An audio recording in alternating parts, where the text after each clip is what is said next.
Delhi liquor scam కేసులో కవితపై ED ప్రశ్నల వర్షం కురిపిస్తోంది.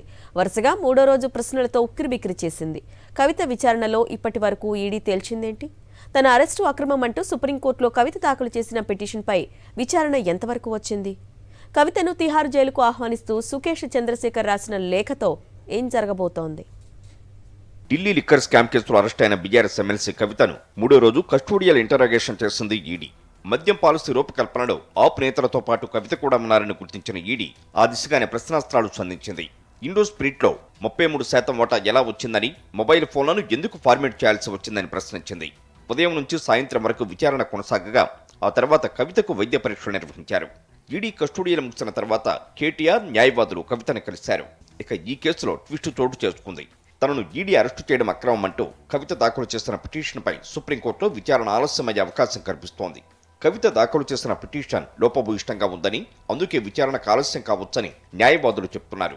కవిత అరెస్టు విషయంలో రాజ్యాంగంలోని ఆర్టికల్ 21ను ఉల్లంఘించారని, చట్టపరమైన ప్రక్రియ అనుసరించకుండా అరెస్టు చేశారని, కవిత ఈడీ రిమాండ్ను రద్దు చేయాలని, ఆమెను విడుదల చేయాలని రిట్ పిటిషన్లు పేర్కొన్నారు. ఇక ఇప్పటికే సుప్రీంకోర్టులో దాఖలు చేస్తున్న రిట్ పిటిషన్ను కవిత ఉపసంహరించుకున్నారు.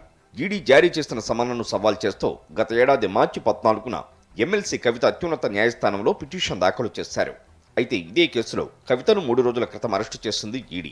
ఈ పరిణామంతో పిటిషన్పై విచారణ అవసరం లేదని, దానిని వెనక్కి తీసుకుంటున్నట్లు కవిత తరపు న్యాయవాది విక్రమ్ చౌదరి తెలిపారు. పిటిషన్ ఉపసంహరణకు జస్టిస్ బేలా త్రివేది, జస్టిస్ పంకజ్ మిట్టల్తో కూడిన ధర్మాసనం అనుమతినిచ్చింది. ఇక ఈ కేసులో ఆసక్తికర పరిణామం చోటు చేసుకుంది.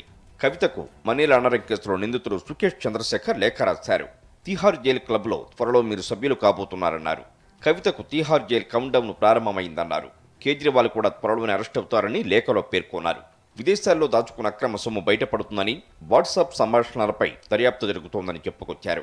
కేజ్రీవాల్ను కాపాడే ప్రయత్నం చేయవద్దని తన సలహా అని ఆ లేఖలో చెప్పారు సుకేష్. ఇలా కవితకు ఆయన రాసిన లేఖను బట్టి కవిత ఖచ్చితంగా జైలుకు వెళతారా అన్న చర్చ జోరుగా జరుగుతోంది. లిక్కర్ స్కామ్ కేసులో బిగ్ ట్విస్ట్ చోటు చేసుకుంది. ఈ కేసులపై విచారణ జరుపుతున్న రౌస్ అవెన్యూ కోర్టు ప్రత్యేక న్యాయమూర్తి నాగ్పాల్ను బదిలీ చేస్తూ ఢిల్లీ హైకోర్టు ఉత్తర్వులు జారీ చేసింది. ఈ కేసు ప్రారంభం నుంచి విచారిస్తున్న నాగ్పాల్ బదిలీ కావడంతో ఆయన స్థానంలో న్యాయమూర్తి కావేరి భవ్యేజ విచారణ జరపనున్నారు. ఇదిలా ఉంటే లిక్కర్ స్కామ్ కేసులో ఈడీ సమన్లు జారీ చేయడాన్ని సవాల్ చేస్తూ ఢిల్లీ హైకోర్టును ఆశ్రయించారు సీఎం అరవింద్ కేజ్రీవాల్. రాజ్యాంగానికి విరుద్ధంగా సమన్లు జారీ చేశారన్న ఈ పిటిషన్పై బుధవారం న్యాయస్థానం విచారణ జరపనుంది.